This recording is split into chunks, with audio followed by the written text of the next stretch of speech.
What exactly is crippling debt? Because she says she loves this man. She'd like to marry this man, but he's got crippling debt. Knowing what we do, like that first, the major stressor in that first year of marriage is finances, right? Typically. So would you go into a marriage knowing that this dude's coming into it with $100,000 debt? Hi, Bert. I really need your help in the guidance of Kristen, Mo, Cassie, and Abby. I am set to get married in May 2025. Venue is booked. Woohoo. However, I recently found out my partner has an insurmountable amount of debt. I recently paid off his $2,000 credit card debt to help him out, but now I have found out that he's got over $90,000 debt in student loans. I do feel like student loan debt is different than credit card debt. It is I different. do too. It is different. His credit score is in the low 500s, and I worry that I will be supporting him for the rest of my life. We've been together for 7 years, and I feel like this is my best friend. I haven't talked to my family about this because we've also tried to handle all issues in-house. You know how it can be when you tell a family member about your significant other and their perspective on that person can change forever. He's a great guy besides the debt. He supports me in other ways, cooks, cleans, has supported me throughout my career, transitions in life, and while I climb the career ladder. But I'm worried that I'm making a mistake going through with this wedding. I've even told him that in order for me to feel secure moving forward, I will be looking into getting a prenup. It's not a great feeling to be thinking about prenups prior to a wedding, but I feel it is necessary. Please help. Any advice would be better than no advice. Sincerely, between a rock and a hard place. All right. So if you got married and one of the people in your marriage had crippling, quote unquote, debt before getting married, looking back at it, did it matter at all? Did it break you guys? 1-855-BERT Show. Would you do it?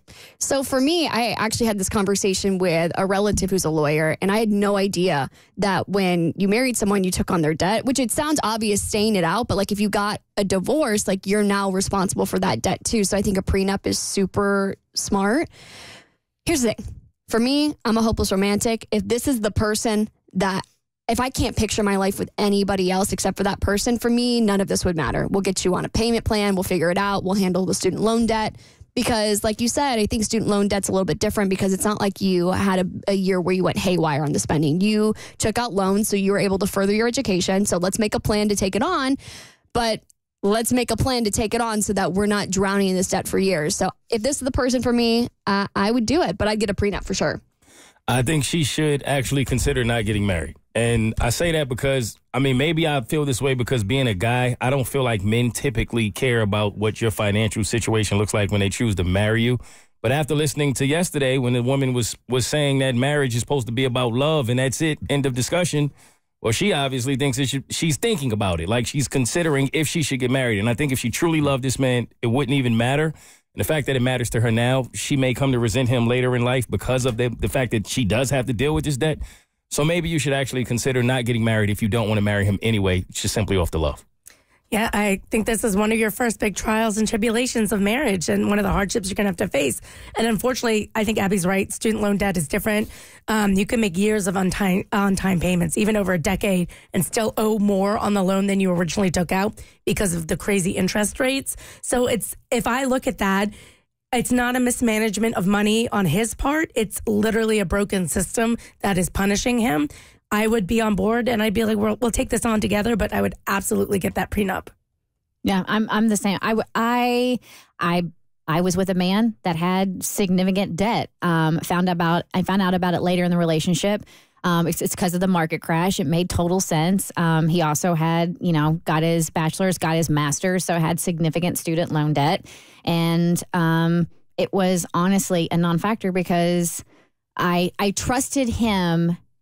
It's one thing for a person to have debt. It's another thing for a person to have debt who is not fiscally responsible. Exactly. So if you have somebody in the relationship that is like, you can have debt, like a student loan debt, for instance, and still be fiscally responsible. So as long as you're making those payments, the low 500 credit score, I'd like to know how we got there. Is it just the student loan? Because would this just the student loan put it in the low 500s? No. As long as you're making your payments on time, like when you have she paid off his $2,000 credit card. We would have to go in with an understanding that we would have a prenup. This is your debt. This remains your debt. If we get divorced, you're going to take care of it. Because I know somebody else that got married and she was a shopaholic and she racked up like so much money on the credit card. He paid it off and then she friggin' did it again. And he was on the hook for all of it. Yeah, maybe because I'm older now and when I was in my 20s, marriage, love seemed a lot more romantic. And now I look at it, there is a business aspect to it. And if you're the one coming in with all the leverage when it comes to cash and you have questions, prenup is the way to go. It's not romantic, but it's practical. And because you've earned it up to this point, absolutely get it signed. The Bert Show.